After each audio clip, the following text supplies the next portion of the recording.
Ano pong pagkakaalam niyo pagdating sa diabetes? Anyone, pwede pong mag-share. Hello, Doc. Hi, good evening. Po. Pwede po kayong Ayon po ay sa akin lang po mga nababasa or ayon sa science, dalawa ang type ng diabetes. Pero alam ko po, higit kayo nakakaalam. Ito, diabetes mellitus at yung isa nakalimutan ko. Pero pag po kasi pinag-usapan ang diabetes or diabetic ka sa isang tao, ay ito po yung sakit na talaga mahirap. Kasi lahat ng organs mo halos naaapektuhan. Tama po ba, Dok? yeah, Sis Ellie. Po.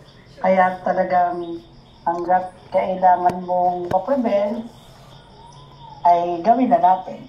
Yan lamang po, Dok. Okay. Thank you po. Welcome. Sino pa po? Para at least natin, para mamaya, para maintindihan natin na, ay, marami palang nakakaalam about diabetes. So, pwede pa po kayo mag-share. Dali, huwag po tayong manya. Good evening, Doc.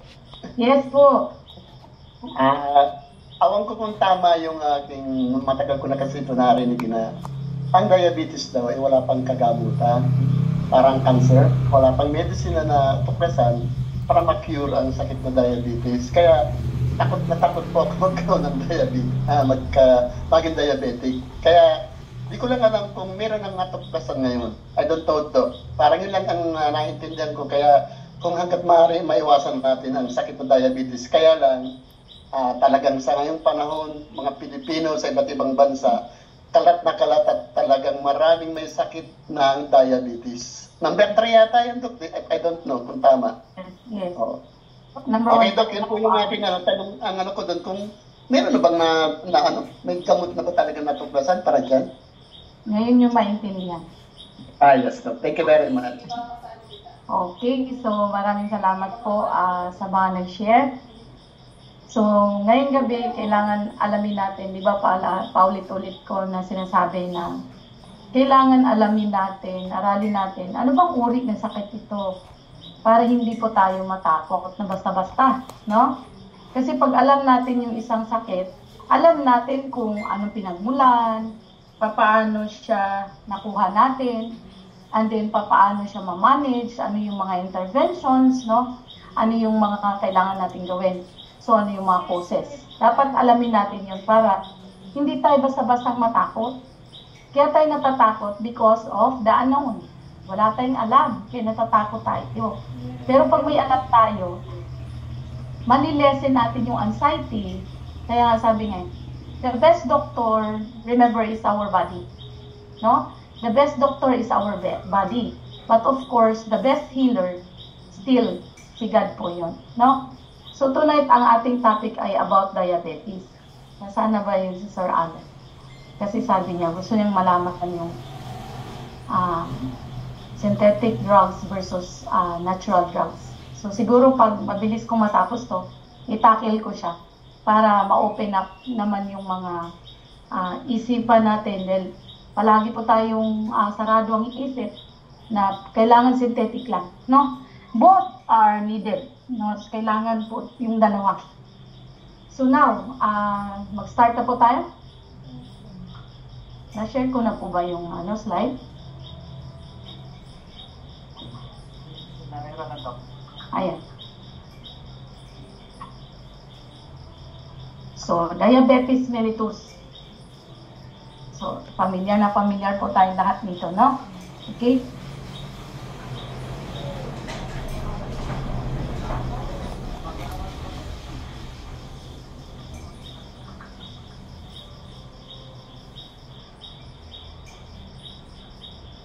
Nakita niyo na yung screen? Ayan. No. Nakita niyo na? Okay. So, diabetes mellitus, ano po ba ito? Ito po ay isang uri ng sakit wherein nag-fall po siya sa chronic kinds of diseases. Okay. Meron tayong dalawang uri ng sakit. Meron pong acute. Pag sinabing acute, 6 months below, mabilis po yun mapagaling. Pero pag chronic, 6 months above, yun po ay sa hospital settings, okay, sa modern medicine, pag sinabing chronic disease, wala pong kagalingan, kundi management ang kailangan. Kaya nga bibigyan ng mga synthetic drugs to manage the signs and symptoms, not to manage the cause. So, kaya ka bibigyan ng maintenance para to manage the signs and symptoms. Bakit kailangan i-manage? To prevent complications and to prolong the lives of a person, of a patient. So, remember, 6 months above. Ang sakit daw na 6 months above, that is systemic disease. Alright? Pag sinabing systemic disease, yan po sa hospital settings ay wala pong cure. Kundi, lifetime, no? Kailangan lifetime tayo take ng gamutan. Mag-manage tayo ng mga gamot. Okay, now, lalo nating unawain kung ano po bang diabetes. Okay, pag sinabing diabetes, mag-uusap muna tayo sa pancreas. Okay? So, pancreas po kasi, the most affected because of the hormones. Ano bang hormones? Pag sinabing diabetes, ang pag-uusapan natin ay hormones. What particularly? The insulin and the glucagon. Okay? So, pag sinabing diabetes, ang organs po na nagre-regulate niyan, pancreas. Okay, ano ang nire-regulate ng pancreas? Yung hormones, which is the insulin, secreted by beta cells. Nire-release ng beta cells. May beta-10 dito, ha? So, ang insulin, nire-release ng beta cells. Ang glucagon, nire-release ng alpha cells. Okay. So, tandaan niyo yan, ha? Pag insulin, pancreas yan. Ang may problema is the pancreas. At merong mga cells sa pancreas na nasira. Na siya yung nagre-release ng insulin at siya yung nagre-release ng glucagon. Okay? Ano pa ang pancreas? Ayan, secretes 40 to 50 units of insulin daily in 2 steps. Secreted at low levels during fasting, increased levels after eating. Okay, yan tinatawag na prandial. An early burst of insulin occurs within 10 minutes of eating. After eating, early burst of insulin. Tumataas po talaga ang insulin after eating, 10 minutes after eating. Then proceeds with increasing release as long as hyperglycemia is present. So, kung makikita natin dito sa picture, andyan ang pancreas. Ang pancreas po ang may problema na tamaan pagdating sa diabetes. Particularly, the alpha cells and the beta cells. Sila ang natamaan, kaya nagkagewang-gewang yung hormones na insulin. Alright. Ang normal values, ito yun. FBG, fasting blood glucose, o GTT, HbA1c. Ito yung mga kailangang kuhanin, okay, para malaman kung ikaw ay may presence of diabetes. Okay?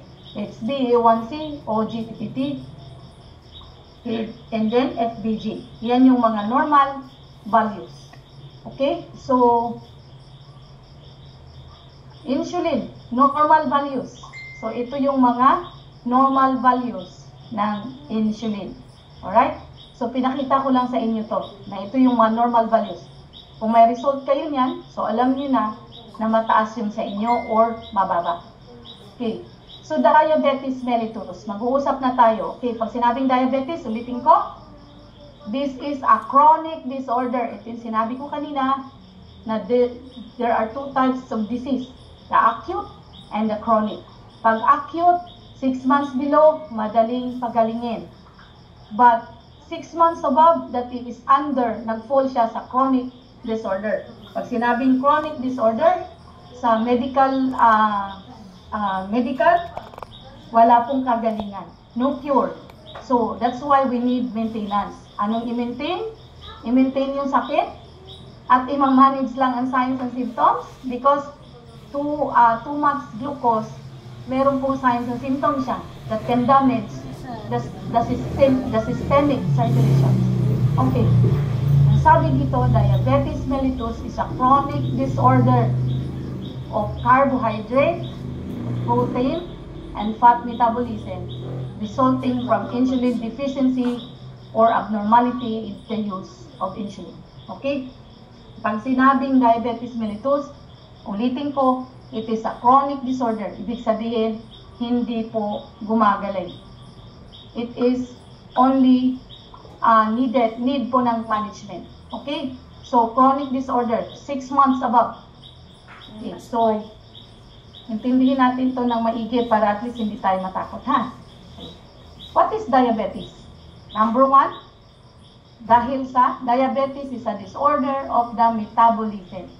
The way our bodies use for growth and energy. Para saan ba ano ba ang diabetes? Okay, for growth and ang diabetes is a disorder of metabolism. The way our bodies use food for growth and energy. Most of the food we eat is broken down into glucose. So, lalo na yung mga carbohydrates. Okay, the number 1 source of glucose is carbohydrates. Ulitin ko, ha. Yan, o. Disorder of carbohydrates, protein, and fat metabolism. Too much intake of carbohydrates, too much intake of protein, and too much intake of fats. Okay? Too much fat in the food that can alter the pancreas, okay? Na trabaho. So, most of the food we eat is broken down into glucose. Kapag kumain tayo ng mga carbohydrates, proteins, and fats, pag na-breakdown yun ng ating stomach and create sugar in our blood. Pag na-breakdown yun, i-synthesize ngayon ng ating liver. Okay, yung liver magsasabi, okay, at biyahe na kayo. Siyempre, ang magbibitbit nun ay ang dugo. Glucose is the main component of fuel for the body. Tandaan natin yan, ha? The source of energy and growth is the glucose, where it is used by cells for growth and energy. Kailangan ng cells na pag-isa yan sa pinakamatinding pagkain ng cells for growth and energy. Tingnan mo, pag hindi ka kumain ng carbohydrates, fasting ka, di ba maghihina ka? Because wala pong nakakain ang cells na glucose. Kasi nga, nag-deprive ka, diniprive mo yung sarili mo ng mga carbohydrates. Sabi nila, ay, maganda, nag-protein intake, more on protein ako. Kung akala nyo more on protein, hindi makaka-affect pagdating sa diabetes, sa pancreas, it can. Okay. Tandaan nyo, carbohydrates, proteins, and fats. Okay. For glucose to get into cells, insulin must be provided. Okay. Ano ba yung insulin? Insulin is a hormone. Hormone, di ba kanina, si insulin ay nire-release ni beta cells. There are 2 types of hormones, no? The insulin and the glucagon. Si insulin, nire-release ng ating beta cells sa pancreas. It is a large gland behind the stomach. When we eat, the pancreas automatically makes the right amount of insulin to move glucose from blood into our cells. See? Gaano ka-importante ang blood? Siya yung magbibit-bit. Pagkatapos ma-digest ng ating stomach, then pupunta yan kay liver, and then sa liver, siya magsasabi, okay, biyahe ka na. Okay. Glucose build up in the blood, overflows into the urine, and passes out of the body. Either way, the body loses its main source of fuel even though the blood contains large amount of sugar. Okay. So, yan yung meaning ng diabetes. Meron akong ginawang picture dito eh. Ayan. Diba, sabi kanina, papaano ba yung diabetes mellitus? Ito kasi ay type 2 diabetes. From the food. Okay. Ang type 2 diabetes, i-ano ko na lang kayo. Type 2 diabetes is from the lifestyle and the food. Too much intake of carbohydrates, too much intake of proteins, and too much intake of fatty foods. Okay. Now, ito yung mga kinakain mo araw-araw. Papasok yan kay stomach. Pagdating kay stomach, i-breakdown niya yan, di ba breakdown? And then, it turns into glucose. Okay, because those are the component of, sila yung pinaka-best na source of glucose. Itong mga pagkain ito, carbohydrates, proteins, and fats. Once after the breakdown, dadali ng dugo papunta ngayon sa intestine, duodenum. Okay. Pagdating kay intestine, pasok muna tayo sa pancreas. Okay. Papasok siya kay pancreas. Okay. Pagkapasok kay pancreas, pupunta sila kay liver. Okay. Maintindihan natin yan. Kung makikita nyo illustration na ginawa ko, okay, si insulin, tingnan nyo na lang muna yung picture. Okay. Later nyo lalong maintindihan ito. So, yung insulin, it is a hormone needed. Okay. Kasi meron na pong glucose na breakdown. After natin magkakakain ng ganito, nakikita niyo yung cursor ko? Pag ginagalaw ko? Yes, Doc. Salamat. Lahat ng ito, kinain po, pasok kay stomach. After niya ma-digest, ang result nun is glucose. Pagkadating sa glucose, ibababa kay duodenum, itong ating large intestine, and then si blood, dadalhin niya ngayon yung glucose na yon kay beta cell. Okay. Para saan daw itong mga glucose? Number 1 source of energy and growth. Tama? Number 1 pagkain ng cells ang glucose. At siya po ang nag-aano din ng growth. Pagpasok dito, si pancreas, siya yung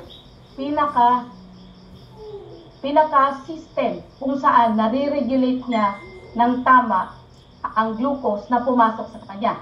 Okay. Ang insulin, it is a hormone released by beta cells. Now, iano ko na lang muna. Okay. Bakit kailangan ang glucose? Yung glucose para saan? Ang insulin kasi siya ang susi para ang glucose na na-digest dito papasok kay cell. Tingnan nyo. Glucose papasok kay cell kasi siya ang number 1 na pagkain ng cell. Cell growth and cell energy. Okay. Kaya nga kapag wala kang carbohydrates, wala kang protein, manghihina ka talaga kasi yung cell natin nagugutom. Now, anong kailangan ng insulin? Si insulin ang magbubukas sa gate ni cell para makapasok ang glucose. Now, so, pag nakapasok na siya sa cell, kaya tayo malakas. Yung glucose nakapasok sa cell, kaya tayo lumakas. Right. Yan yung illustration ko. Ba't ayaw next? Ayan. So, dito, sa type 1 tayo. The type 1 diabetes is formerly known as insulin-dependent diabetes mellitus. Okay. Ang type 1, ito yung hereditary. Napapasa galing sa ating mga ninuno. Ang type 1. Autoimmune ang type 1. Okay? Ang diabetes na type 1 is autoimmune. Why? The islet cell antibodies, sinira po ito ng immune system, own immune system, kaya nga O2. Early introduction of cow's milk and cereals. Ayan. Tulad ng mga pinapractice ngayon, ang mga baby, pinapainom na agad ng mga cow's milk, pinapakain ng mga cereals. These are the factors that can damage the beta cells. Okay? Early introduction of cow's milk. So, not only hereditary, but again, type 1 is autoimmune. When we talk about autoimmune, wala po itong kagalingan. Tama? Hindi niya kilala yung sarili niyang immune system. Naglalaban sila. Sinisira niya mismong sarili niya. Okay. Ano ang factor? Okay. Ang factor is early introduction of cow's milk and cereals. Kaya mga nanay na may mga baby, so at least may idea na po tayo. Intake of medicine during pregnancy, isa po sa factor. Indoor smoking of family members or nainitan sila. Kasi, wait lang. Ano ko po yung aircon. Kasi medyo mainit. Kasi ang lamig kanina, sobra. Yan na.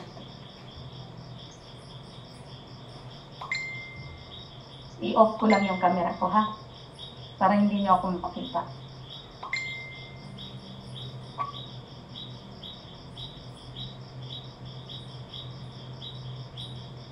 Ulitin ko. Indoor smoking of family members if the pregnant women are exposed as doon sa mga nag-i-smoke or siya mismo nag-i-smoke. It can damage the beta cells. Okay. Ang type 1 diabetes, destruction of beta cells of the pancreas. That's why it is autoimmune. Yung beta cells hindi makapag-release ng insulin because it is damaged due to autoimmune and due to, kaya nga hereditary, unknown cause, okay? Unknown cause. But these are the risk factors that could contribute damage of the beta cells, okay? Little or no insulin production. Remember, ang beta cell ang nagre-release ng insulin. Damage nga ang beta cell. So, pwedeng konting-konti or no insulin production. Ang ginagawa nito, pag type 1 ka, kailangan mong mag-administer ng insulin injection every day. Why? Because your beta cells na-damage na because of autoimmune, okay? Autoimmune causes, okay? May also occur at any age, usually happens below age 15. Okay, kaya ngayon, ang dami ng kabataan na may diabetes. Ang batang below 15 years old, it is under type 1 diabetes. Tandaan nyo ha, ang type 1 diabetes, damage ang beta cell. Si beta cell ang nagre-release ng hormone na insulin. Okay. Kaya pag damage ang beta cell, wala pong nare-release na insulin. Little or no insulin. That's why pagdating sa hospital, type 1 ka, kailangan mo nang mag-inject because you don't have insulin production. Okay. Now, ito pa yung pinakita ko. Illustration ko to. Ito yung ating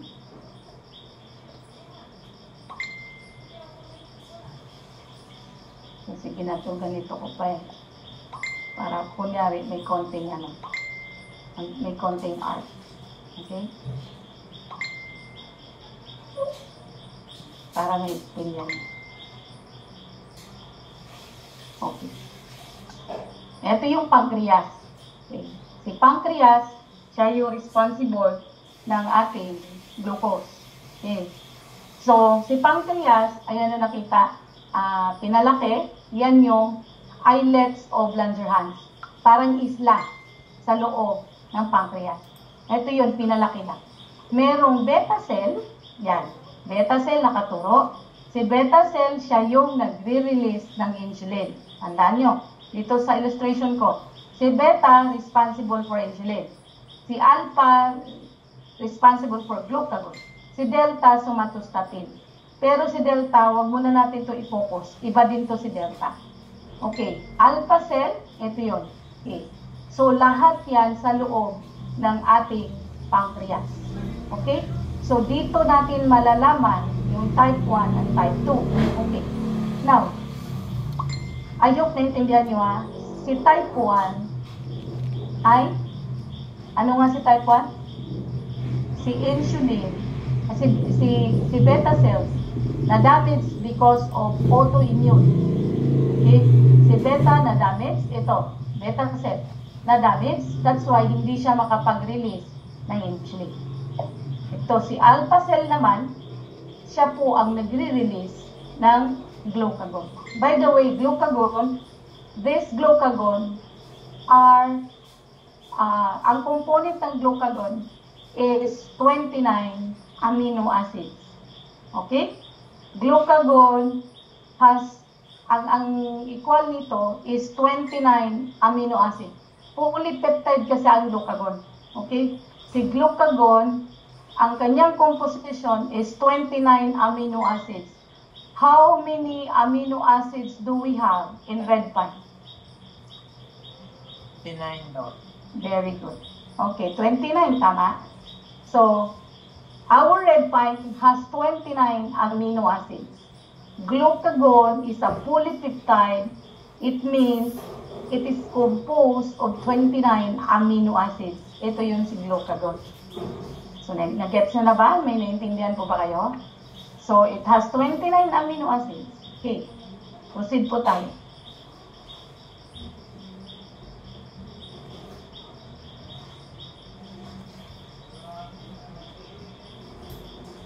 Dito eh. Balik ko. Now, ganito yon. Ipakinggan nyo na lang. Kanina, okay, yung ating katawan, alam na alam kung anong kulang. Kung inuulit ko, yung ating katawan ay napakatalino. Tama ka? Hindi natin sila kailangan diktahan.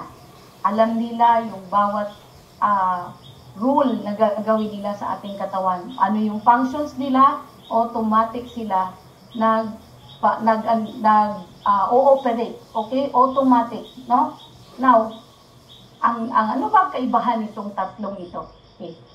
Si alpha cell, okay, every time na dinideprive natin yung sarili natin, hindi tayo kakain, ay diabetic ako, hindi ako kakain ng carbohydrates, kasi yun ang pinakamataas na source of glucose. Okay. Yan, ano nga yung glucose? Yan yung sugar. Need ng body natin. Pagkain siya ng cell. The number one source of energy and for growth. Okay. Ngayon, pag ginutom natin ang sarili natin, hindi tayo kumakain, nagpa-fasting tayo, palagi tayong fasting. Remember, fasting is good, but it depends on every person. Kung meron kang underlying issues, you better go to the health professionals, no? Kasi sila ang nakakalam if you are entitled to do fasting. Lalo na sinasabing intermittent. Okay. Akala natin kasi safe yon sa atin. Ay, salamat, nag-low carbs ako. Nag-low carbs. Okay. Wala na akong ganito. At hindi na rin ako kumakain ng karne. At nagpuro na lang din ako gulay. Okay, remember ha? The source of glucose is carbohydrates, proteins, and fats. Okay. Fats, pero dapat healthy fats. Hindi yung saturated fat. At saka yung lahat ng uri ng fats na masama ay hindi po yun. Okay. Pag ginutom mo ng ginutom ang sarili mo, yung brain, sasabihin ng brain, oops, walang kinain. Walang laman ang tiyan. Diba? Walang laman ang tiyan. Ngayon, kasi nga, nag-low carb ka or no carbohydrates, no protein, nagpa-fasting ka pa, yan. Okay. Sasabihin ng brain, uy, walang laman yung stomach. Okay? Balik natin dito. Doon sa sa illustration ko. Dito tayo. Okay. Wala kang kinakain. Wala kang ganito. Now, alam ng brain mo, sasabihin ng stomach, magre-release siya ng hydrochloric acid. Yung hydrochloric acid, yun po ang nagdadigest ng ipapasok na, kung ano-ano ipapasok natin sa tiyan. Since wala kang ipinasok, okay, puro ka gulay. Gulay is, pag na-digest po yan, it turns into alcohol. Okay? So, puro ka gulay. Okay. Turns into alcohol, and then wala po siyang na-detect na any form of glucose. Wala ka. Kasi nga, diabetic ka. Tayo gumagawa tayo ng sariling paraan. Okay. Ay, salamat, pag hindi dapat ako kakain, yun pala ang source ng glucose. Gagawa ko ng sarili kong paraan. Hindi na ako kakain ng ganyan. Hindi rin pwede. Okay. Alam ng tiyan mo na walang pumasok, sasabihin ng stomach, magsisignal siya through the hormones, oops, brain, wala po akong glucose, walang protein, at wala pong fats na healthy. So ngayon, ang laman ay puro alcohol. Okay. Once the vegetables break down, it turns into alcohol. Now, bit-bit ng dugo mo, ibababa yan ng stomach, pababa dito sa duodenum. Okay, pagdating sa duodenum, papasok siya kay pancreas, bit-bit na ng dugo, yung na-digest ng stomach. Pagpasok dito, sasabihin ng pancreas, ng beta cell, or ng alpha cell. Kunyari, type 1 diabetes ka. Okay. Si beta cell, hindi makapag-release ng insulin. Sira, type 1. Hindi siya makapag-release ng insulin because na-damage siya. Siyang responsible pag-release ng insulin. Ngayon, ang gagawin, oops, walang insulin. Okay. Ginutom mo, wala kang kinain. Okay. Yung mga source of glucose. Ang gagawin ngayon, babalik ulit yung si pancreas, magsasabi kay brain, wala namang glucose. Wala pong bit-bit na glucose yung dugo. Nag-deliver siya sa akin para mag-release ako ng masynthesize ko yung glucose sana. Kaso wala namang glucose na bit-bit, puro alcohol. Okay? So ngayon, si brain, alam na alam ni brain, nag-signal si pancreas, oops, wala palang glucose. Ngayon, ang gagawin, dito na tayo.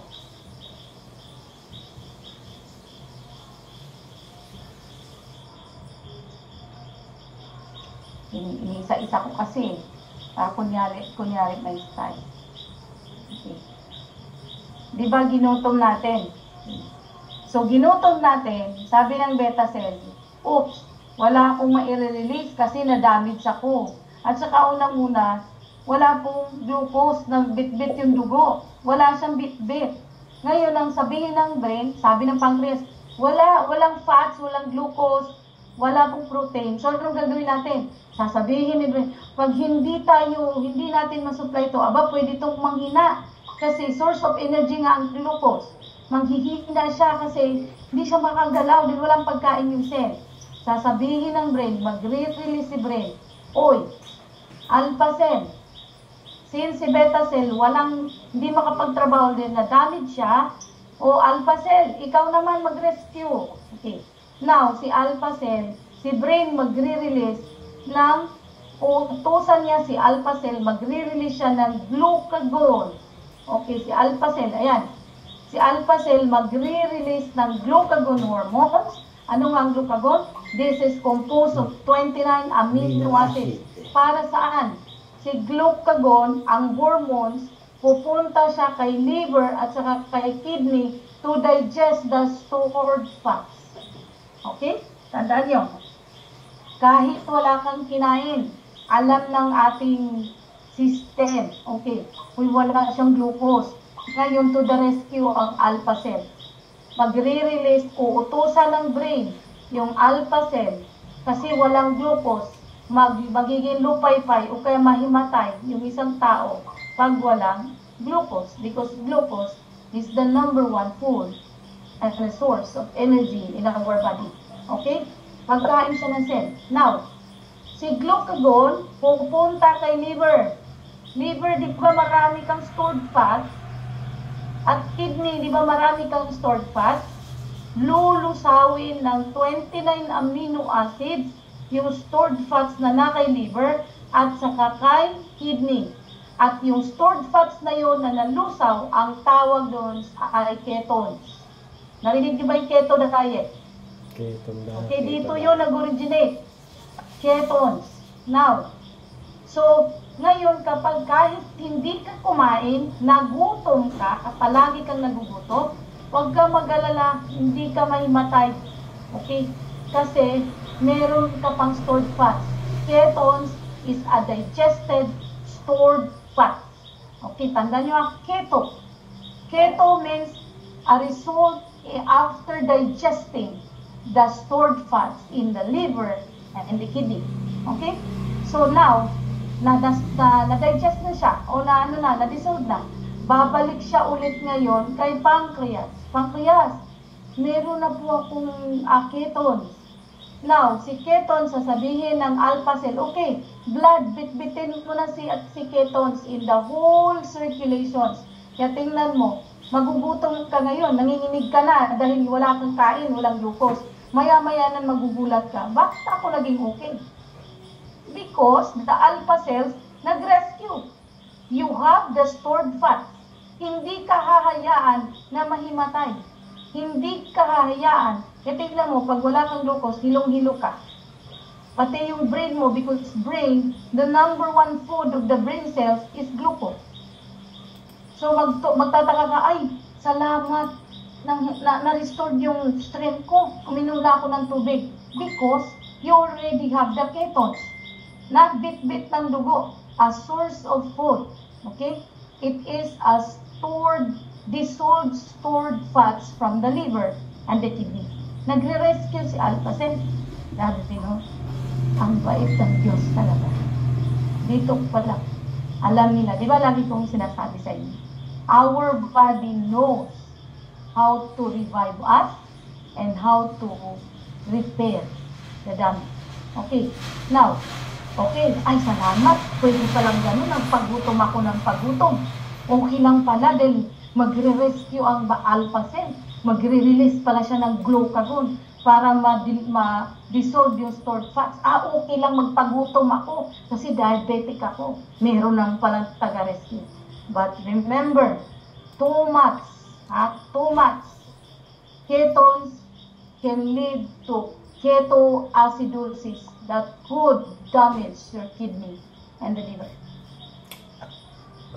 So hindi ho maganda na palagi kang nagpapagutom, nag-i-skip ng meals.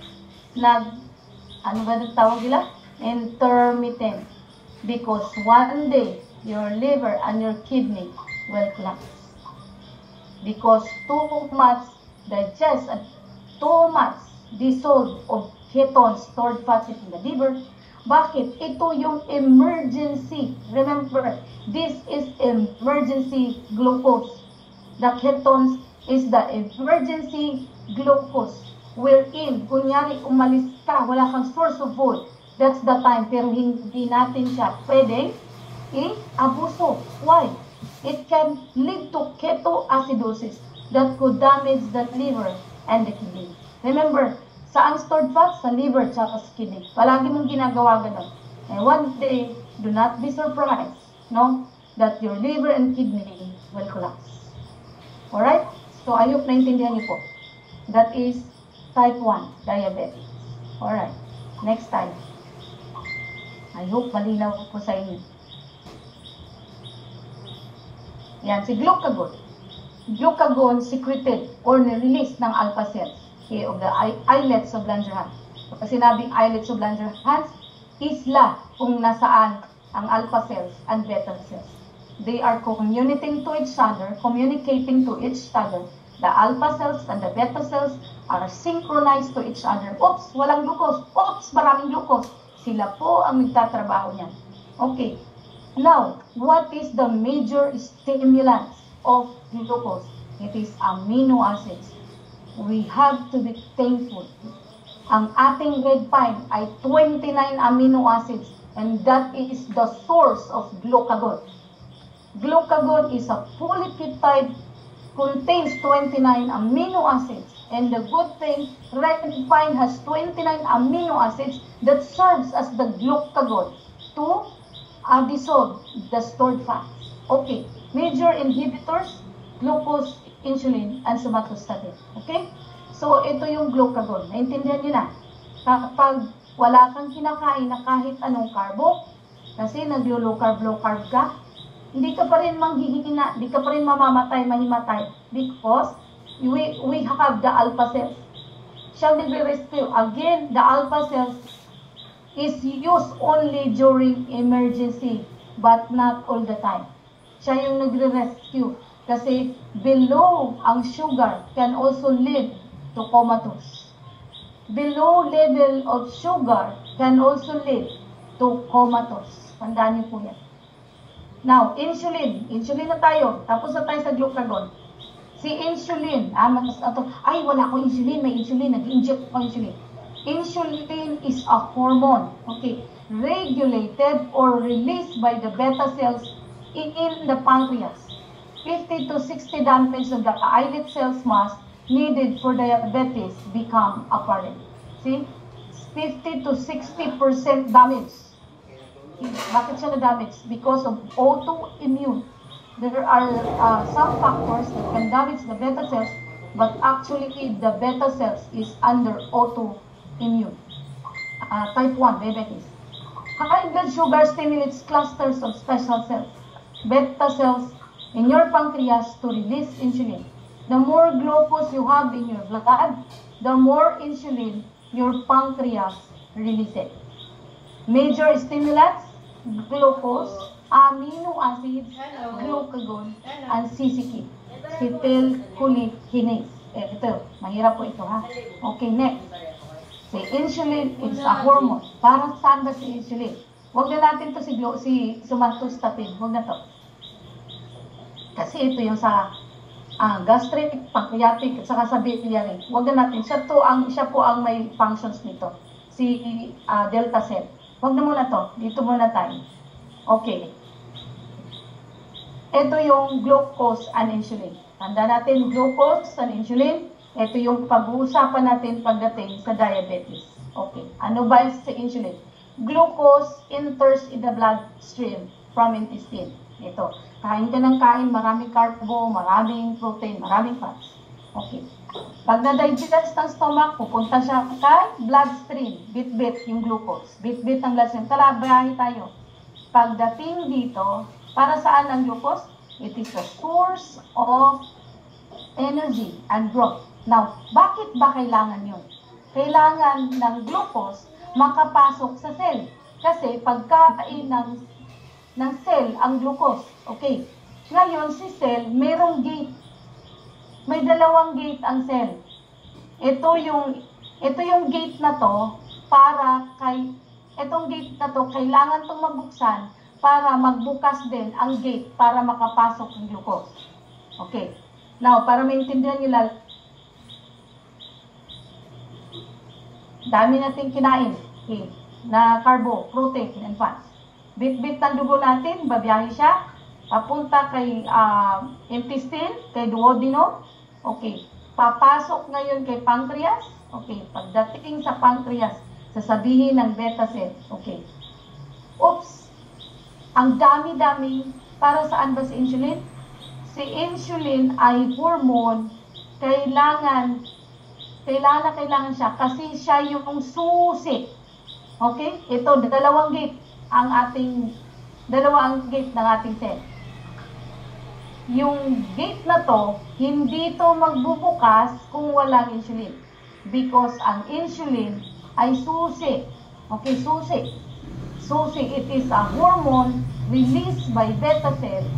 Susi nito para mabuksan ang gate kung saan doon papasok ang glucose.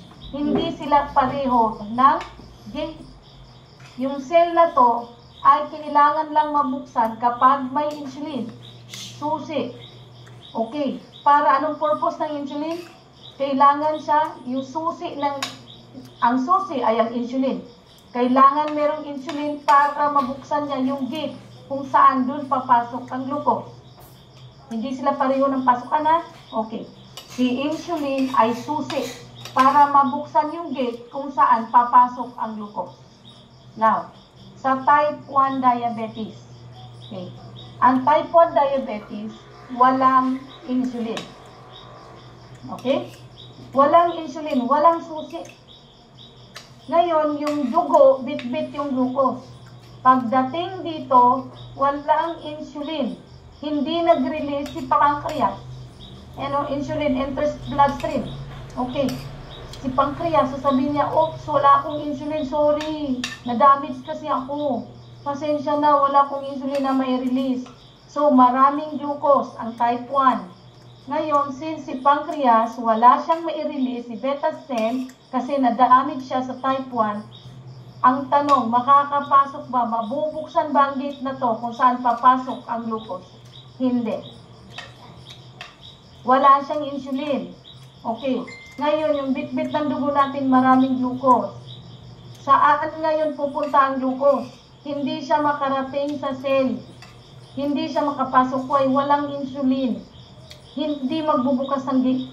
Kaya ang mangyayari, nasa bloodstream lang siya, umiikot, paikot-ikot yung dugo mo, sobrang daming glucose, hindi makapasok sa cell as source of energy. That's why, kapag may type 1 diabetes ka, palagi kang nanghihina.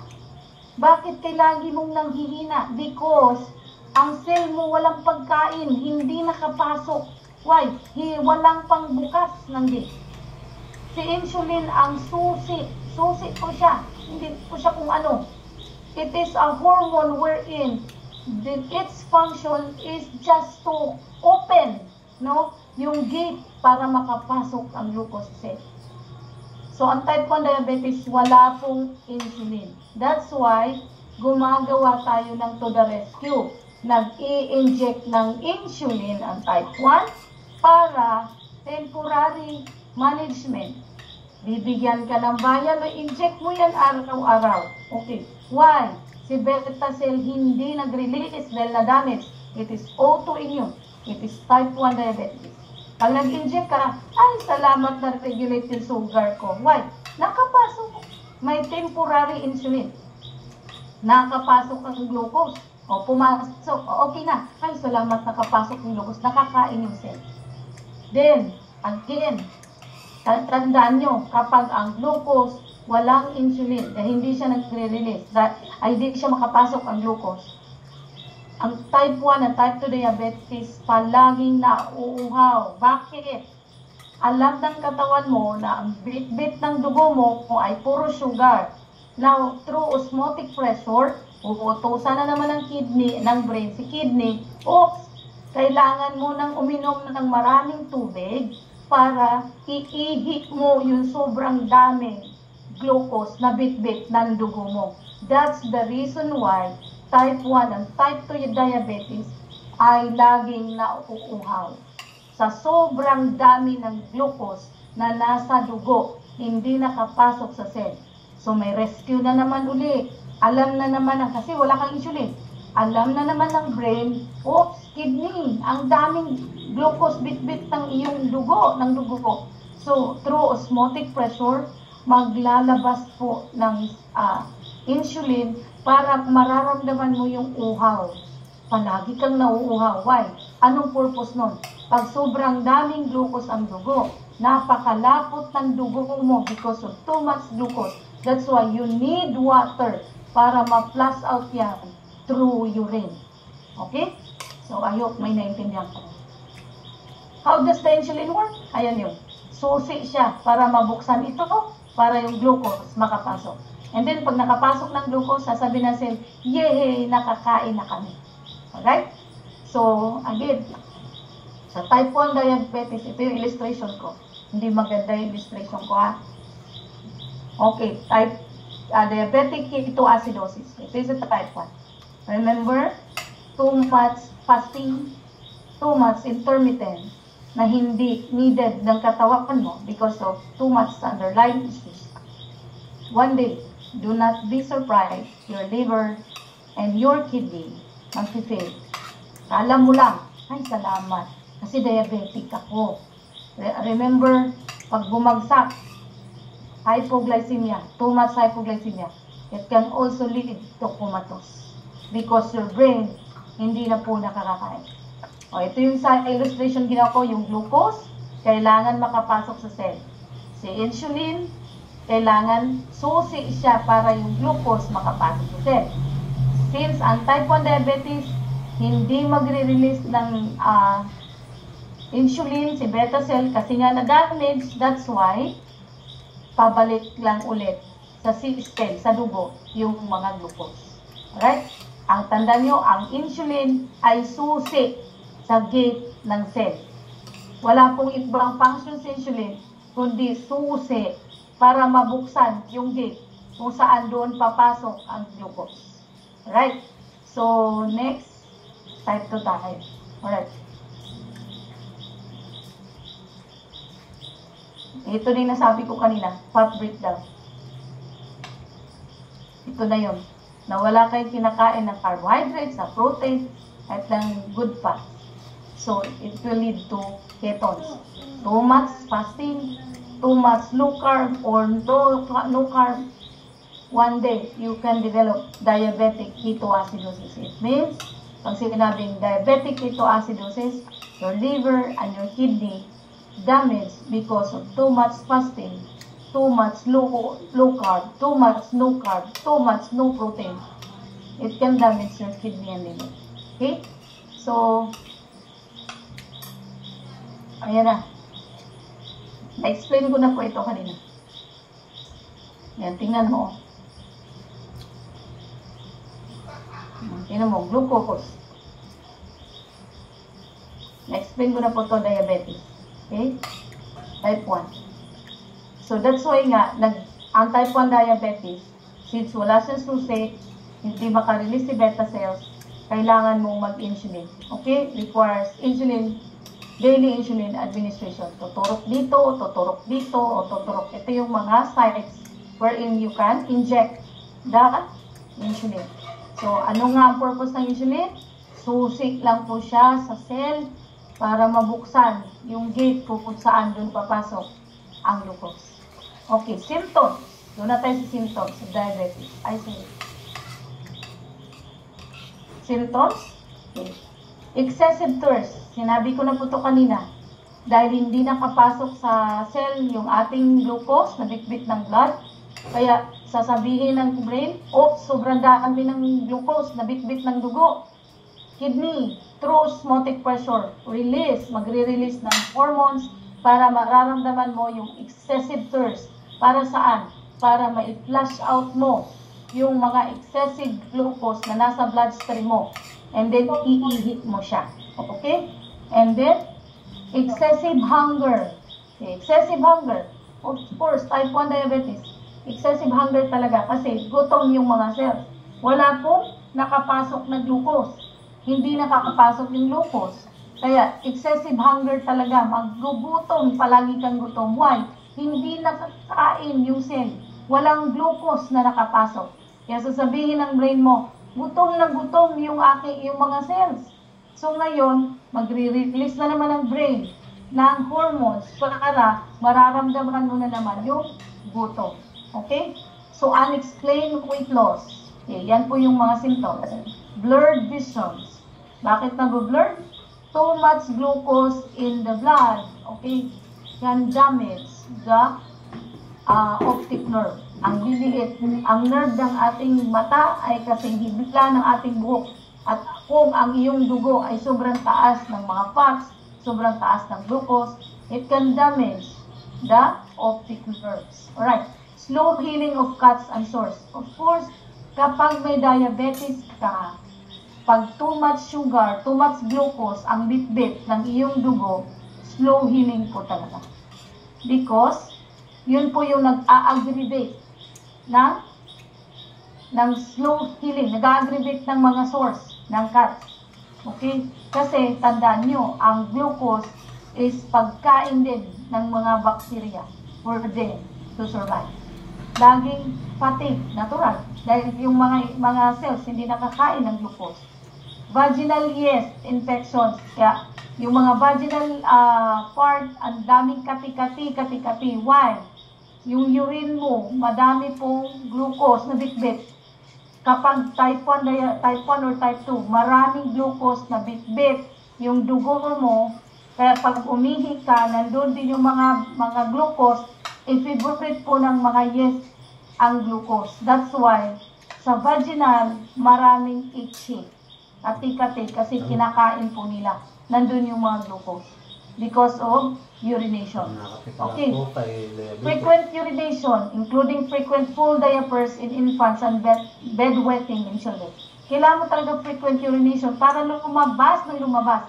Hindi lumapot ang dugo mo at mahirapan na naman yung heart.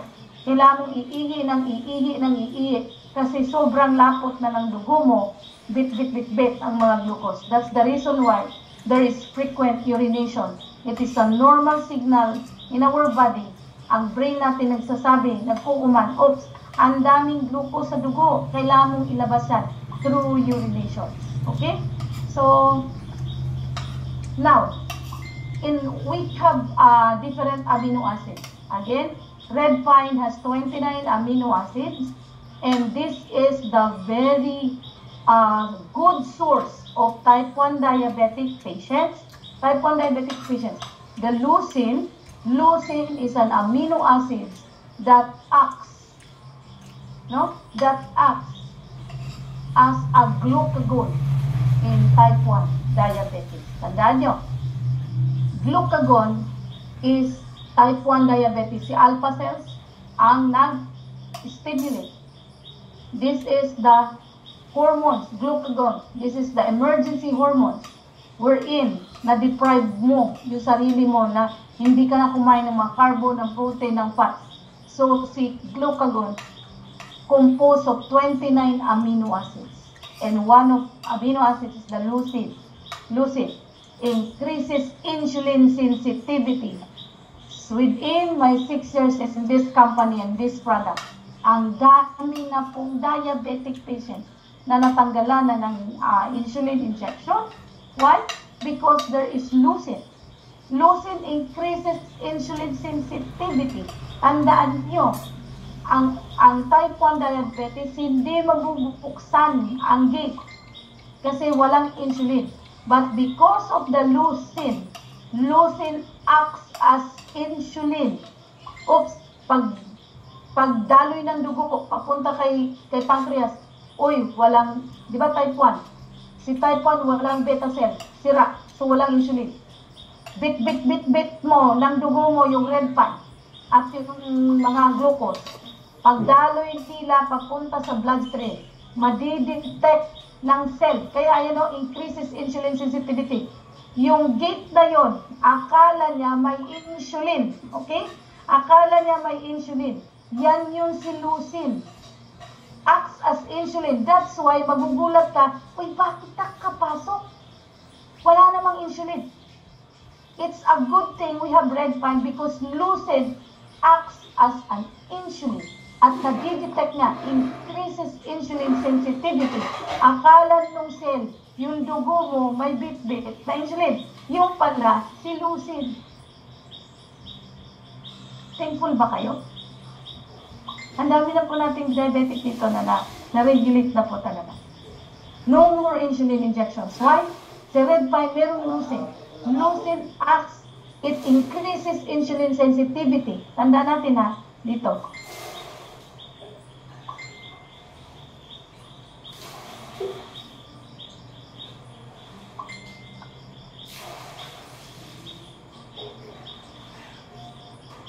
Ay, isa-isa, wait lang. Para lalo nyo maintindihan.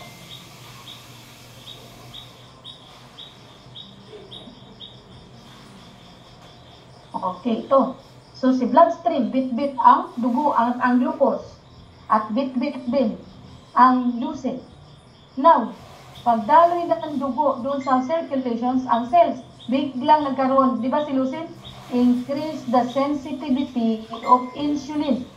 Akala ng gate na ito, ang dugo mo nagbit-bit ng insulin. Yung pala, tandaan nyo, type 1 has no insulin dahil damage ang beta.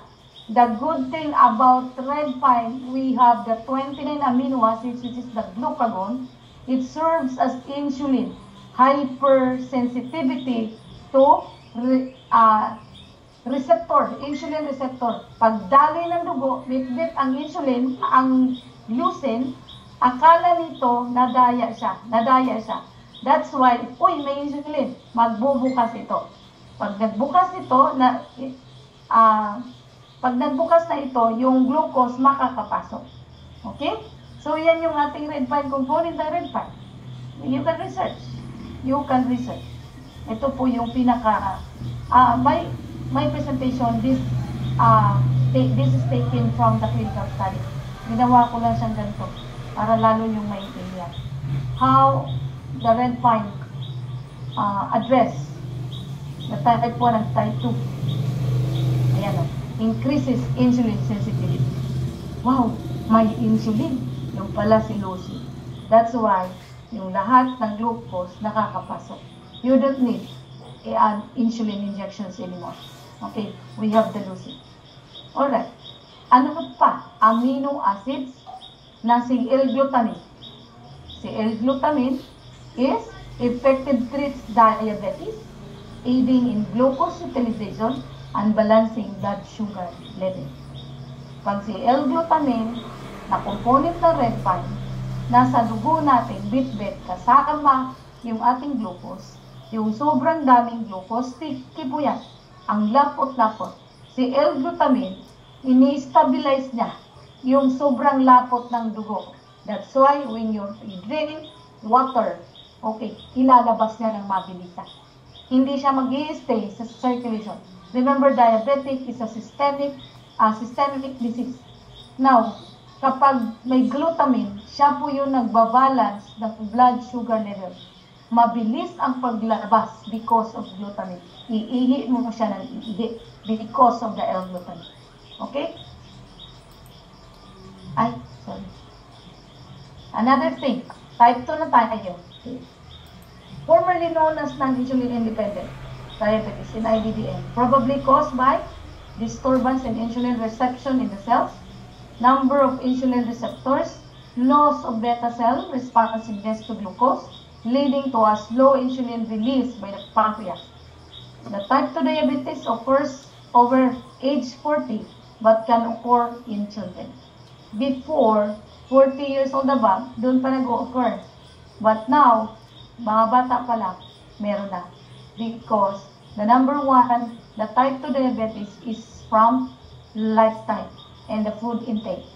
Common in overweight or obese. With some circulating insulin present, often do not require insulin. Okay. Ang type 2 diabetes, meron siyang insulin. Okay. Meron siyang insulin. Hindi na damage ang beta cell.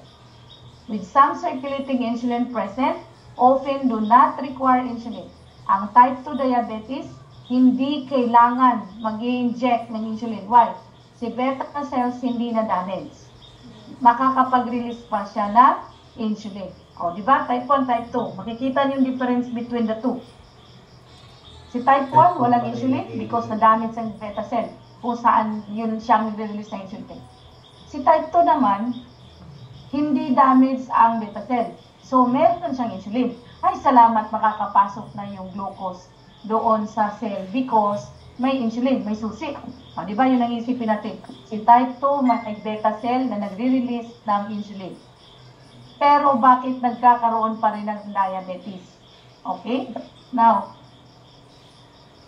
i-open ko na nga yung camera ko. I hope may naintindihan po kayo. Ulitin natin. Si type 1, walang insulin. Okay? Because si beta cell na damage because of the autoimmune. Okay? And some factors, no risk factors. Okay. Some risk factors that could contribute to damage of the beta cells. That's why wala siyang insulin. Kailangan mong temporary injection. But the good thing about red pine, ang salamat sa Diyos, dami ko na pong mga diabetic patients type 1. No more insulin. Number 1 po dyan, hindi po yung tangi. So, sobra pong nag-bless na po. Why? It has leucine that acts as insulin. No? So, now, nagkakaroon ng opening kung para makapasok yung glucose. Sa type 2 diabetes, sasabihin natin, ay salamat si beta cell hindi na damage, magre-release siya ng insulin. So may susi siya. So ngayon, makakapasok na ang glucose sa cell kasi may susi. But the question is, why? Bakit may type 2 diabetes pa rin? Okay. So insulin allows glucose to move into the cells to make energy. Inhibits glucagon activity. Of course, kapag may insulin, si glucagon, si alpha cells, hindi po siya mag-release ng, di ba? Ano sila nakukupag-coordinate? Beta cells and alpha cells are coordinating to each other. Sa type 2, si beta cells hindi na damage. Ngayon, sabi ng beta cells, oops, alpha, huwag kang mag-release ng glucagon. Huwag na. Kasi madudoble yung trabaho natin. Hindi pwede. Ikaw glucagon, during emergency ka lang. Ngayon, ako magtrabaho. Yan ang type 2 diabetes. Meron naman ako insulin, makapag-release ako. Hindi pa naman ako damage. But the problem is, okay, the simple sugar that serves the main source of energy in the body, parang sinusulatan yung ano ko. Hindi ka ba interested sa topic ko? Kapag hindi ka interested sa topic ko tonight, parang simple sulat-sulatan eh. You can go out. Okay, sorry ha. Okay. Sa type 2 diabetes, merong the simple sugar that serves the main source of energy in the body. Glucose is the principal sugar the body makes. Okay. The body makes glucose from proteins, fats, and in largest part carbohydrates. Glucose is carried to its cell. Glucose is carried to its cell through the bloodstream. So sana maintindihan nyo kung gaano katindi ang dugo natin. Marami po siyang trabaho talaga. Okay? So, cells, however, cannot use glucose without the help of insulin. Kasi nga ang insulin, susi. Glucose is also known as dextrose. Okay? Yung dextrose, di ba, pag may sakit, sinasaksakan, okay? So, yan po ay para hindi po manghina yung cell natin. Kahit pa paano, meron pa rin siyang pagkain. Okay, now, type 2 diabetes, meron na pala susi eh. Bakit diabetes pa rin siya? Okay. The problem in type 2 diabetes, na sobrahan ka sa dami ng kain. Aba, naglamon ka ng kanin. Lamon ng protein. Lamon ng too much fats, saturated fats, trans fats, ang dami. Ang problema, kahit na maraming glucose, di ba? Pag-digest. Kasi wala kang diet, kung ano pinagpasok mo, ang dami. Isang kaldero na kain mo, dami pang burger, dami pang pizza, at kung ano-ano pa. Okay lang yan, type 2 diabetes, meron namang insulin, makakapasok yan. I'm sorry. This time, yung ating cell, yung gate ng cell, di ba dalawa ang gate? May insulin. Na-overpower yung insulin sa glucose. So, mas mataas ang glucose kaysa insulin, nagkakaroon ng hypersensitivity. Yung gate, hindi niya ngayon ma-detect sa blood na may insulin. Ang na-detect niya is puro glucose. Ito yung type 2. Ang na-detect niya ay puro glucose na overpower yung insulin production ni beta cell. That's why nagkakaroon ng hypersensitivity. Hindi po niya na di-detect na may insulin bit-bit yung ating dugo. That's why hindi pa rin makapasok yung glucose because nagkaroon ng hypersensitivity na overpower sa insulin kay glucose. So, anong mangyayari? Hindi pa rin makapasok ang glucose, babalik pa rin siya sa blood circulation. That's why hyperglycemic, hyperosmolar, and non-ketotic. Okay, non-ketotic. Because type 2 diabetes, si glucagon ay ini-inhibit. Meron siya, ini-inhibit yung functions. That's why non-ketotic. Alright. Between 2 AM to 3 AM, suspect the sumugi effect. Dawn phenomenon. Yun yung tawag. Gumising kayo ng 2 AM to 3 AM. Gutom na gutom kayo. Sa mga diabetic. 2 AM to 3 AM or not only the diabetic, lahat po tayo. Pag nagising ka na 2 AM to 3 AM, bakit gutom na gutom ka? Ang tawag dyan ay sumugi effect. A dawn phenomenon. The sumugi phenomenon states that the early morning hyperglycemia occurs due to a rebound effect of the late night hypoglycemia. Why the sumugi effect? Bakit tayo pakakainin? Because during night time, our body repairing, okay, nagre-repair, nagre-restore, nagde-develop, ang daming trabaho during natutulog tayo. After nagtrabaho ng ating pancreas, around 1 to 2 p.m., 1 to 2 p.m. ang trabaho ng pancreas. After niya magtrabaho, 2 AM to 3 AM, andyan na yung nagkakaroon ng hypoglycemic. Nag-hypoglyce. Bumabagsak kasi tapos na yung trabaho niya. Because during repair, the cells need energy na ginamit yung glucose na meron yung ating dugo. That's why 2 AM to 3 AM, kung maaari kakain ka. Why? Para paggising mo, malakas ka na naman. Hindi yung para kang nalulupay-pay. Pagising mo, lupay-pay, nalupay-pay ka. Why? Because, remember, sa type 2, walang nagre-rescue na glucagon. ini-inhibit ni beta cell yung trabaho ng glucagon, hindi siya nag-rescue. Why? Natutulog ka. Kung tutusin, sasabihin ni beta cell, hindi mo kailangan mag-rescue kasi hindi naman siya nagumagalaw. Tulog naman siya. Ang problema lang, our cells, nagdudugo tayo, tripoon, nagtatrabaho ko. That's why lahat ng nakain mo before 5 p.m., nagagamit yan during repair at night.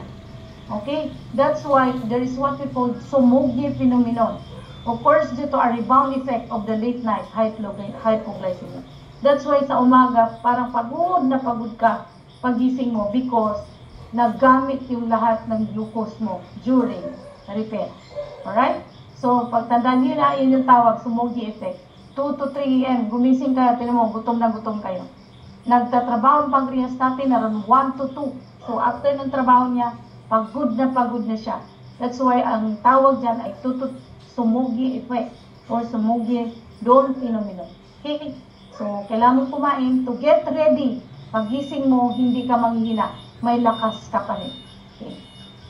So, naintindihan nyo, napakagaling ng ating talaga, ng ating body. Lalo nating pasalamatan ng God. Every day, ganito sila gumalaw. Okay, this is the normal pancreas. This is the diabetic pancreas. Okay, so I hope may naintindihan na kayo sa type 1, type 2. Okay. Tingnan nyo. Ito yung mga illustration sa type 2. Okay, sobrang dami. Ito yung sa type 2, konti lang, may insulin, enough na ni-release. Pero, mas marami yung glucose kaysa insulin. That's why nagkakaroon ng hypersensitivity. Now, ito yung tinatawag ko na hyperosmolality. Rising blood glucose, yung hyperglycemic, pag sobra-sobrang glucose sa type 2 diabetes, sobra-sobrang glucose, kaya na-overpower yung insulin. Tingnan mo yung blue, yan yung insulin. Increased fluid loss through urine osmotic diuresis. Alright. Increased fluid loss. Kailangan mong umihi ng umihi. Why? Para ilabas mo yung mga too much glucose na nagsisirculate sa buong katawan. Hindi ho maganda na sobrang taas ng glucose umiikot sa buong katawan. Madadamage po lahat ng system. Okay? Ang kailangan po ng bit-bit ng dugo ay malinis na dugo, hindi malapot. Pag mataas ang glucose mo, grabe lapot. Glucose pa lang pinag-usapan natin. Wala pa yung ibang mga kinakain mo. Glucose pa lang. Ang lapot-lapot na ng dugo mo. That's why, increased fluid loss through urine osmotic diuresis. Yan yung sinasabi ko na yung brain natin, sasabihin ng kidney, oops, sabihin ng kidney, oops, tingnan mo, yung blood na pinifilter ko, na sobrang lapot. That's why, if hindi natin ma-manage yung diabetes type 1 and type 2, si kidney ang madadamage. That's why, prolong can lead to, mag-lead to dialysis. Hindi kaya ng kidney mo mag-filter ng sobrang lapot due to too much glucose, bit-bit ng dugo. Pagdating kay kidney, ano ba itong dinala mo sa akin na blood? Grabe naman itong blood na to, napakalapot. That's why, pagdating ng panahon, na-damage ang kidney sa sobrang lapot ng dugo mo because of too much glucose. Pag sinabi ng kidney, oops, malapot, sasabihin ng brain, oops, mag-release na naman siya ng hormones para yung kidney mo magsasabi, oy, kailangan mong mauhaw ng mauhaw para uminom ka na uminom ng tubig through hyperosmolality. Ang tawag ng process na yun. Hyperosmolality, para pag inom ka ng inom ng tubig, tinutulungan mo yung kidney. Tulungan mo yung kidney. Hindi na sobrang lapot. Yung maingay.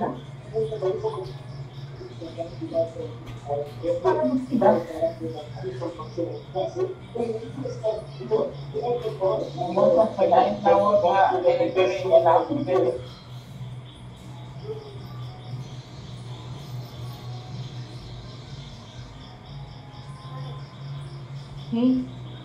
So yun po yung rason kung bakit hindi ko na nakita ito. So ito po yung rason kung bakit ihi ng ihi ang mga diabetic type 1 and type 2. Dahil yung kidney natin nagre-reklamo doon sa sobrang lapot ng dugo due to hyperglycemia or too much glucose in the blood.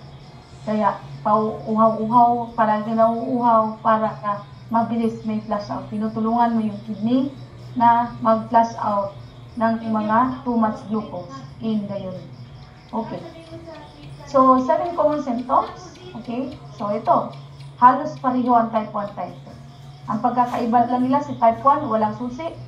Usually, si type 2 may susi, kaya lang sobrang daming glucose, hindi rin makapasok sa cell. Blurred vision, slow healing, constant hunger kasi nga, yung cells natin, gutom na gutom. Kaya ka merong constant hunger kasi gutom na gutom. Okay, frequent urination, okay, blurred visions, fungal infections kasi nga, mataas ang glucose. Favorite po yan, mga bacteria sa fungus. Unexplained weight loss, numbness of hands and feet. Okay, numbness. Bakit?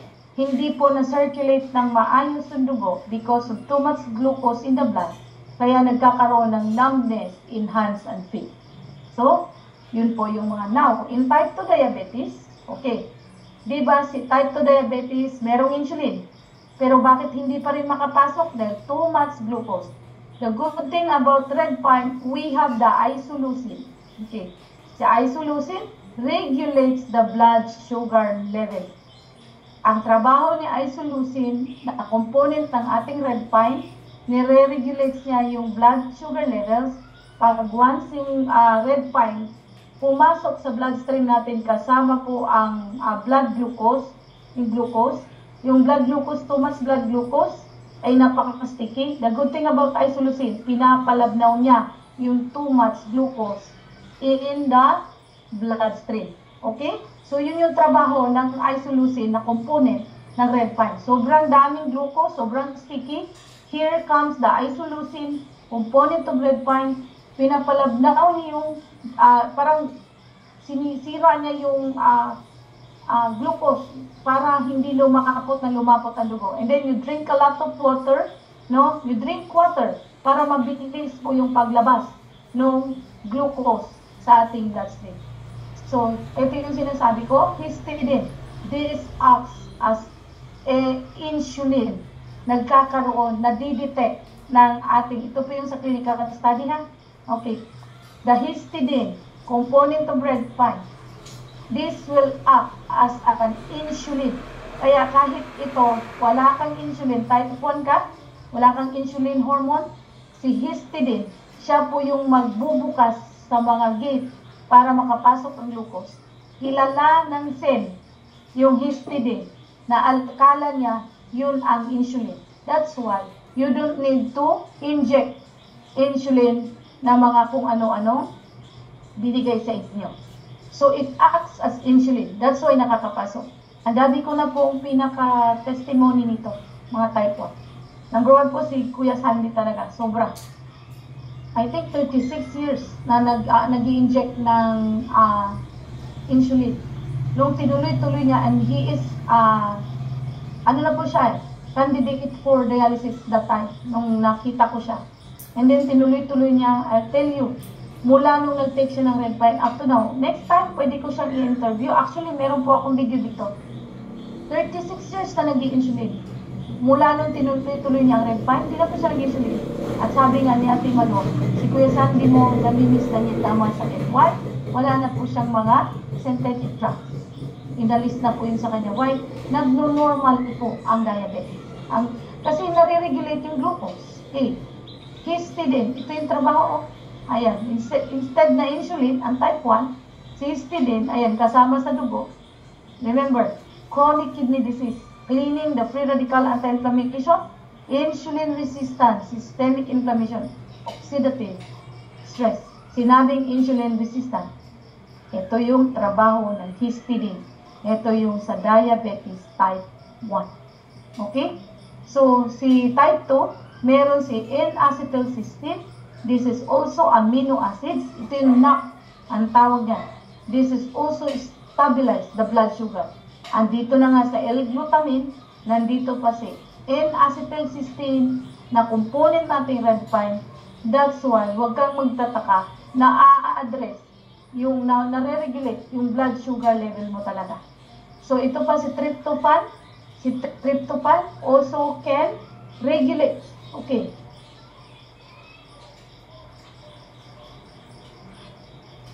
Okay.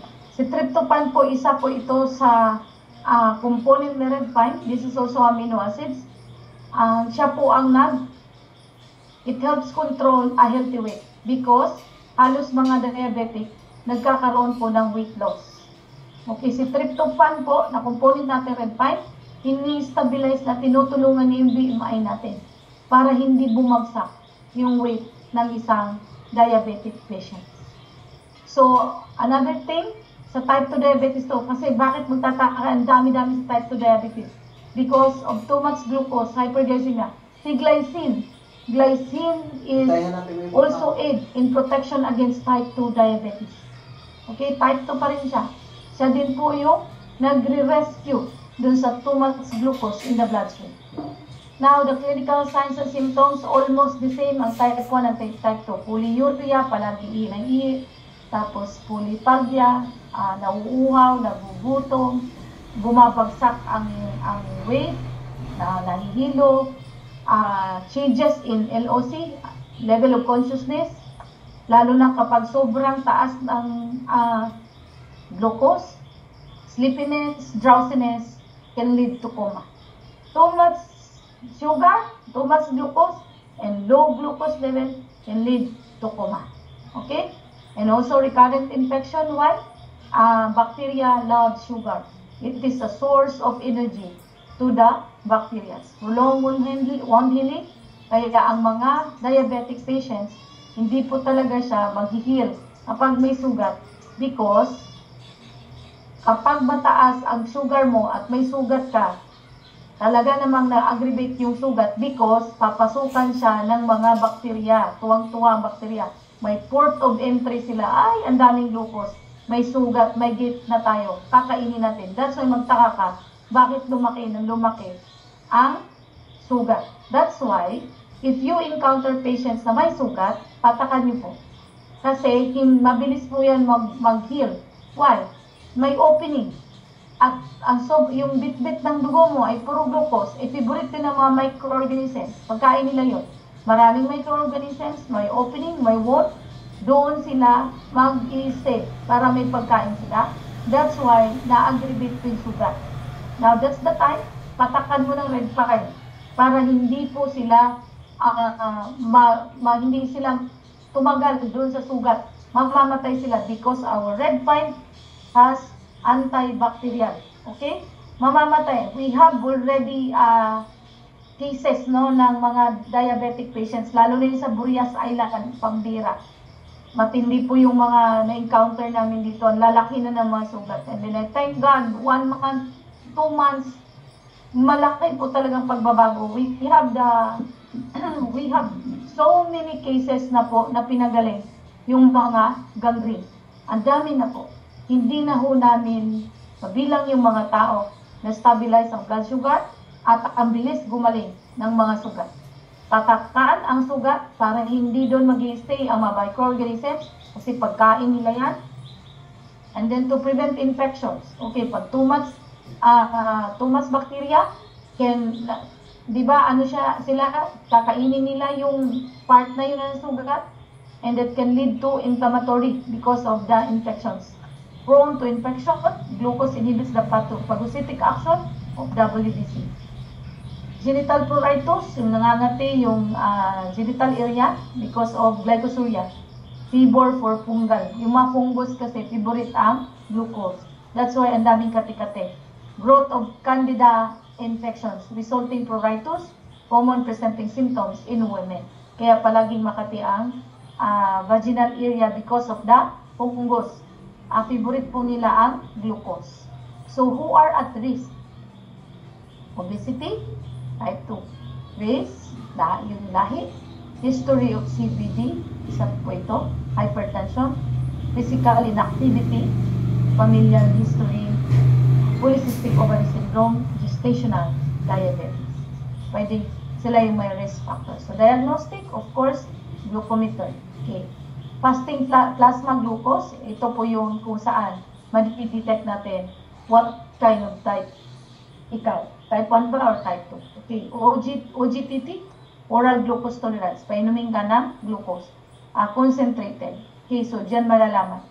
So, glycosylated hemoglobin, ito yung HbA1c.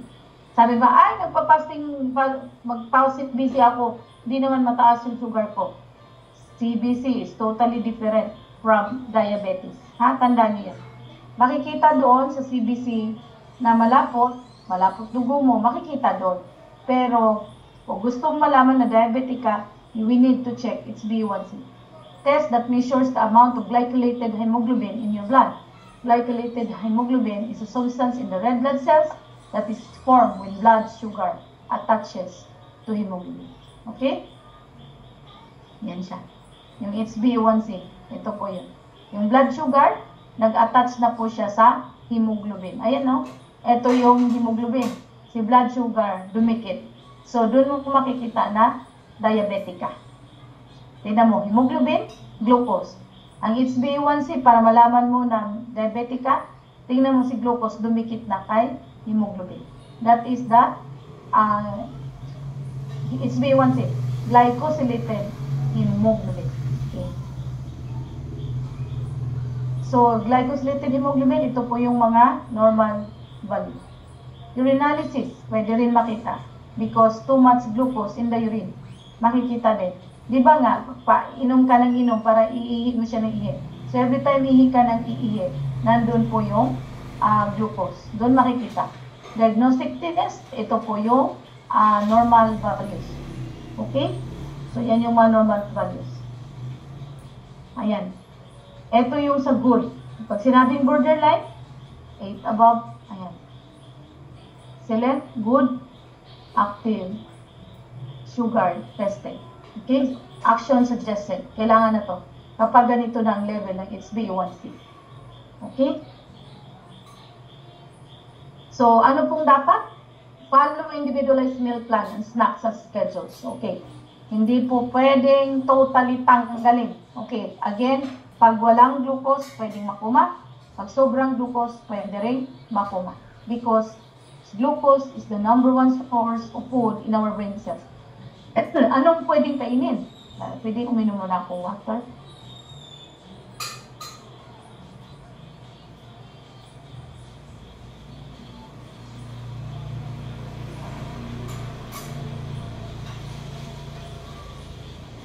So, ano ang pwedeng kainin? Balanced diabetic diet. Okay, 50% carbohydrates, 30% fats, 20% protein. Vitamins and minerals. Ito po yung suggestion. Hindi po pwedeng tanggalin. Totally. Kasi pwedeng makuma, pwede rin pag kulang, pwedeng makuma. Pag sobra-sobra, pwedeng makuma. Diet based on patient size, weight, age, occupation, and activity. So, you need to go to the dietitians, okay? Or, sundin mo ito. Patient must have adequate carbohydrate intake to correspond the time when insulin is most effective. Routine blood glucose testing before each meal and at bedtime is necessary during initial control. During illness and in a stable patient. Do not skip meals. Yan po. Sa nutrition and diet na namin, na subject, lagi sinasabi, do not skip meals. Do not. Eat small but frequent. Hindi po lamon. Eat small but frequent, but do not skip meals. Measure food accurately, do not estimate. Less added fat, fewer fatty foods, and low cholesterol. Hindi po yan pinagbabawal. Kailangan in moderation. So ito po yung kailangan. We advise use of complex carbohydrates to stabilize blood sugar. Marami pong low glycemic food, low glycemic na mga rice. Okay, like for example, the white rice, the brown rice, or the black rice.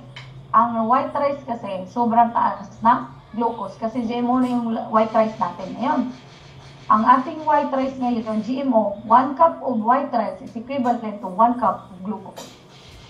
So, too much white rice, aba, yari ka. Meals should include more fiber and starch and fewer simple or refined sugars. Need pa din. Fewer simple or refined. Hindi rin pwedeng totally wala. Avoid concentrated sweets. Ayan yung mga sweets. Mga candies, jellies, jams, cakes, ice creams. Bawal mo na yan. If taking insulin, eat extra food for periods of vigorous exercise. Avoid periods of fasting and feasting. Okay? Avoid. Lalo na pag diabetic ka. Yari. Keep weight at normal level. Obese diabetic should be on a strict weight control program and should lose weight.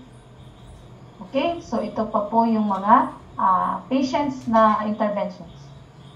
Okay? So, huwag na to. Yan na yung kung paano mo gawin yung pag-inject. Yun yung process. Okay? Huwag na natin ito Okay. Acute complications of diabetes mellitus. Anong complications? Okay, ito na yun. Diabetic ketoacidosis, tinatawag DKA, kapag 2 months fasting, 2 months hindi ka na kumakain ng mga carbo, hindi ka na kumakain protein, at saka yung fat. Diabetic ketoacidosis, it means mag-fail ang liver or kaya yung kidney because of 2 months na-dissolve yung stored fats. Madadamage din sila. Insulin shock, hyperglycemic, osmolar non-ketotic, okay, coma, Dawn phenomenon. So, ito yung mga complications. Okay? So, ano pa? Eating less. Okay. Low blood sugar cause. Hindi na natin yan. So, ito yung mga gamot na ginagamit sa mga doktor na binibigay sa inyo para daw to stabilize the blood sugar. Actually, yung, diuretic. Okay, diuretic and metformin.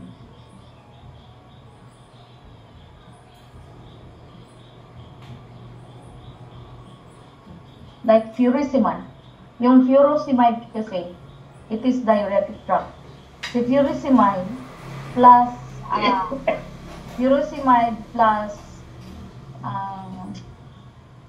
metformin equals weight loss. Okay? Yun po talagang trabaho ng metformin. Pinapa-weight loss yung isang pasyente. Okay? It's not to stabilize the blood glucose. Not to stabilize the blood glucose. Metformin and furosemide. Furosemide, si metformin is aid for weight loss. Yung dalawang gamot na yan. And of course, number 1, kapag diabetic ka, affected po talaga ang mata. Because, sabi ko nga sa inyo, yung ating mga ugat sa mata ay kasing laki ng hibla ng buhok. At yung dugo mo ay sobrang lapot. What will you expect? So, kaya talaga namang affected ang retina. So, lahat po yan ay nakakapag-cause ng panlalabo ng mata. Lalo na yung optic disc, pwedeng po pumutok. Okay? Pwedeng pumutok, pwedeng lumubo dahil sa sobrang lakapot na dugo. Kaya sabi ko, gusto mong ma-address ang eyesight mo, you need to address first your blood. Okay? Kung hindi mo i-address yung blood, kahit anong suot mo ng salamin. Okay? Wala, useless pang sa pagsuot mo ng salamin. Kung hindi mo ayusin yung dadaloy dito sa kasing hibla ng buhok. Ang dadaloy ng kasing hibla ng buhok ay sobrang lapot. Kahit anong pang suot mo ng salamin, it will not address the issues. Okay? I-address mo muna yung dugo mo. Yan ang number 1 na makakapag-address ng problema sa mata. Ang liliit ng mga ugat na ito at ang dadaloy niyan ay napakalapot na dugo ng type 1 and type 2. So, pwedeng pumutok, okay? Pwedeng nagkaroon ng aneurysm, talagang lulubog. And then, magkaroon ng hemorrhage. That's why, pag sobrang taas ng glucose, minsan namumula yung mata. Okay? So, yan po yung indications that too much blood glucose, okay, na dumadalo sa iyong katawan. So, ito po yun. Diabetes mellitus, treatable, but not curable. Dahil nga, preventable in obesity, controlled diet and exercise, diagnostic test, Signs and symptoms, hypoglycemia, ito yun. Treatment. So, lifestyle. Ano po yung dapat gawin natin para, sabi, treatable but not curable? Para matreat. No? Treatable but not curable. Okay, matitreat natin yung mga causes. Bakit lumapot? Matitreat natin yan. Eat healthy, do exercise, go for regular checkups, manage stress. Why? Stress hormones can also contribute yung thickness ng blood because endorphins, too much cortisol, too much stress hormone na i-release sa ating bloodstream. Sobrang taas na nga nakakapaglapot siya ng dugo. Stop smoking and drinking alcohol. Why? Smoking can constrict the blood vessels. Okay? The component of cigarette can constrict the blood vessels. And remember, diabetic patients ay napakalapot po ng dugo. Napakalapot na ng dugo, nag-constrict pa yung blood vessels. So what will happen?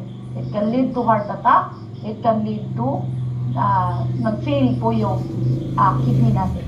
The truth about fruit sugar. Ayan na. Sabi nila, bawal daw ako dito pag diabetic ako. Okay. Handled differently by body than processed sugar. Okay? It is simple sugar. Meron kasi tayong tinatawag na complex sugar and meron simple sugar. Simple sugars, ito yun, from the fruits. Ang complex sugar from carbohydrates, which the body and brain run on. Optimal form of energy for us. Pwede kumain nito. It brings alkalinity and vitality to our cells. So, pag diabetic ka, kain ka prutas. Kasi itong prutas na to, it is also a form of energy. Pero hindi siya kasing galing ng complex sugar. Pero at least meron pa rin sugar. Reverse acidosis and strengthens the cells.